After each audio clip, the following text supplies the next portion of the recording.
जरा सोचिए, अगर मैं आपसे कहूं कि पैसों की दुनिया इतनी तेजी से बदल रही है कि हम में से ज्यादातर लोग उसकी रफ्तार भी नहीं पकड़ पा रहे। आज दुनिया में 600 मिलियन से ज्यादा लोग क्रिप्टो करेंसी के मालिक हैं, लेकिन ये अभी भी पूरी दुनिया की आबादी का 10% भी नहीं है। इसका मतलब साफ है, हम एक बहुत बड़े फाइनेंशियल बदलाव की बस शुरुआत पर खड़े हैं। इतिहास में हमेशा पैसों पर सरकारों, बैंकों और पेमेंट कंपनियों का कंट्रोल रहा है, लेकिन पहली बार हमारे पास डिजिटल पैसा है जो डिसेंट्रलाइज्ड नेटवर्क्स पर चलता है, जिसे आप किसी को भी, कभी भी, कहीं भी भेज सकते हैं, बिना किसी से इजाजत लिए। लेकिन यहां असली सवाल उठता है, क्रिप्टो एडॉप्शन बराबर क्यों नहीं बढ़ रहा? कुछ देशों में ये रोजमर्रा का हिस्सा बन चुका है और कुछ जगहों पर अभी भी ये दूर की चीज लगता है। तो अरबों लोगों तक क्रिप्टो पहुंचाने के लिए क्या चाहिए होगा? और कंपनियां जैसे कि इंटरलिंक लैब्स इस दिशा में क्या करने वाली हैं? चलिए इसे कदम दर कदम समझते हैं। आज हम कहां खड़े हैं? क्रिप्टो अब कोई निच चीज नहीं रह गई। 600 मिलियन लोग, यानी अमेरिका और जापान की कुल आबादी से भी ज्यादा, किसी न किसी क्रिप्टो के मालिक हैं।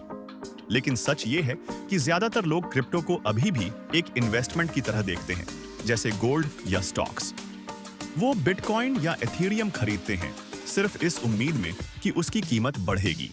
लेकिन असली सफलता तभी होगी जब क्रिप्टो स्पेक्यूलेशन से आगे बढ़े और रोजमर्रा की जिंदगी में काम आने लगे। यहीं पर स्टेबल कॉइन्स तस्वीर बदलते हैं।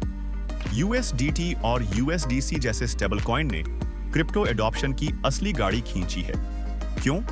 क्योंकि इनमें दोनों दुनियाओं का बेस्ट है, अमेरिकी डॉलर की स्थिरता और ब्लॉकचेन की स्पीड। अकेले 2024 में ही स्टेबल कॉइन्स ने ट्रिलियंस ऑफ डॉलर के ट्रांजैक्शंस किए और वो सीधा वीजा और मास्टर कार्ड जैसी बड़ी पेमेंट नेटवर्क्स को टक्कर दे रहे हैं।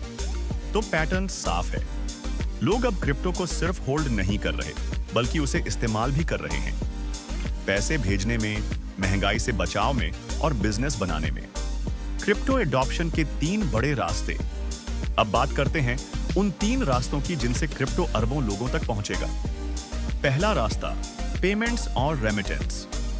अमेरिका या यूरोप में लोगों के पास अच्छे बैंकिंग सिस्टम हैं, लेकिन वे देश जहां महंगाई, करप्शन या करेंसी कंट्रोल है, वहां क्रिप्टो एक लाइफलाइन है।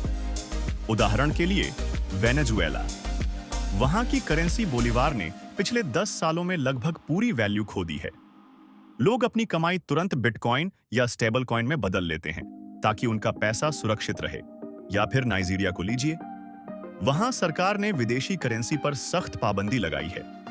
वहां के युवा फ्रीलांसर स्टेबल कॉइन का इस्तेमाल करते हैं ताकि विदेश से पेमेंट मिल सके। अब सोचिए रेमिटेंस के बारे में। एक मजदूर दुबई में काम करता है और भारत में अपने परिवार को पैसे भेजना चाहता है। पारंपरिक तरीके से उसे 8-10% फीस देनी पड़ती है और पैसा पहुंचने में कई दिन लग जाते हैं। लेकिन क्रिप्टो से यही पैसा मिनटों में और लगभग फ्री में ट्रांसफर हो सकता है। करोड़ों परिवारों के लिए यह कोई लग्जरी नहीं, बल्कि जरूरत है। दूसरा रास्ता, सुपर एप्स और मिनी एप्स। आज हम सब जानते हैं कि लोग अपने फोन की एप्स में ही जीते हैं। चीन में वीचैट सिर्फ चैटिंग ऐप नहीं है, वहीं से लोग पेमेंट करते हैं, टैक्सी बुक करते हैं, ऑनलाइन शॉपिंग करते हैं, यहां तक कि सरकारी सेवाएं भी इस्तेमाल करते हैं। यह है सुपर ऐप का कॉन्सेप्ट। इनके अंदर चलते हैं मिनी एप्स, छोटे छोटे एप्स जो एक खास काम करते हैं, जैसे गेम खेलना या टिकट बुक करना। अब सोचिए, यही मॉडल क्रिप्टो में आए। अलग अलग वॉलेट्स और डी एप्स झेलने की जगह एक ही क्रिप्टो सुपर ऐप हो, जिसमें मिनी एप्स हों, payments, games, social network, loan या AI टूल्स। यही दिशा इंटरलिंक लेना चाहता है।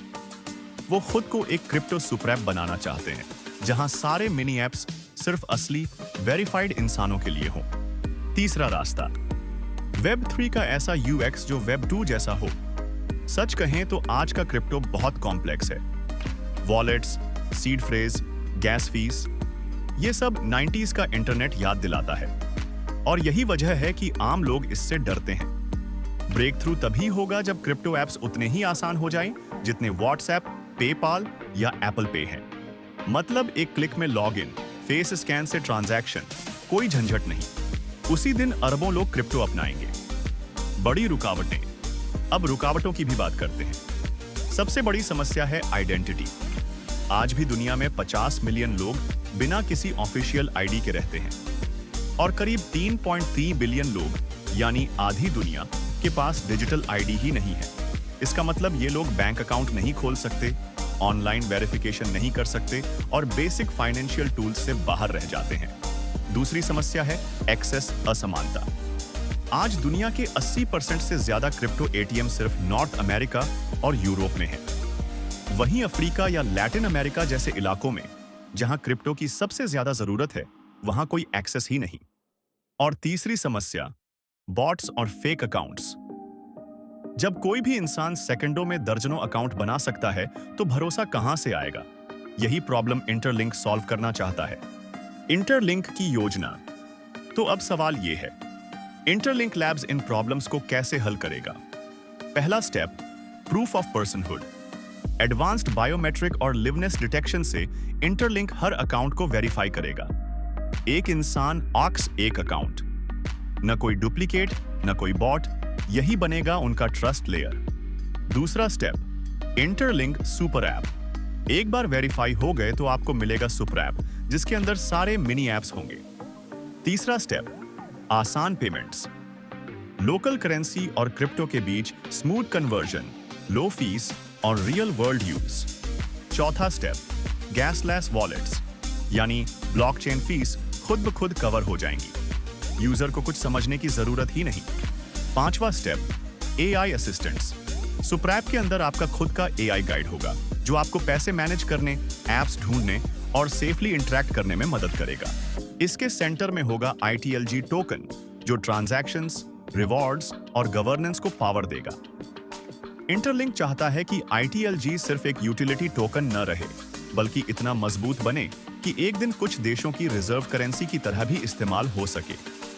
बड़ी तस्वीर। तो कुल मिलाकर क्रिप्टो एडॉप्शन कहां जा रहा है? एक तरफ करोड़ों लोग पहले से इसका इस्तेमाल कर रहे हैं, दूसरी तरफ अरबों लोग अभी भी पहचान, एक्सेस और कॉम्प्लेक्सिटी जैसी दीवारों में फंसे हैं। जिन कंपनियों ने इन दीवारों को तोड़ दिया, भरोसा बनाकर, आसान एक्सेस देकर और सिंपल UX बनाकर, वही वेब3 का भविष्य तय करेंगी। इंटरलिंक का फोकस यही है, असली इंसानों का वेरीफाइड नेटवर्क, सुपर ऐप में मिनी एप्स, आसान पेमेंट्स और यूजर फ्रेंडली डिजाइन। आखिरकार क्रिप्टो टेक्नोलॉजी से भी ज्यादा लोगों के बारे में है। वो मजदूर जो अपने घर पैसे भेजना चाहता है, वो नाइजीरियन युवा जो ऑनलाइन फ्रीलांसिंग करता है, वो अर्जेंटीना का परिवार जो स्टेबल कॉइन से अपनी सेविंग्स बचाता है, अरबों लोग जो फाइनेंशियल फ्रीडम का इंतजार कर रहे हैं और अब दौड़ शुरू हो चुकी है। जो भी कंपनी ट्रस्ट, पहचान और सिंप्लिसिटी का ये कोड क्रैक करेगी, वही सिर्फ बिजनेस में नहीं जीतेगी, बल्कि पूरी दुनिया में पैसों और इंटरनेट के इस्तेमाल का तरीका बदल देगी।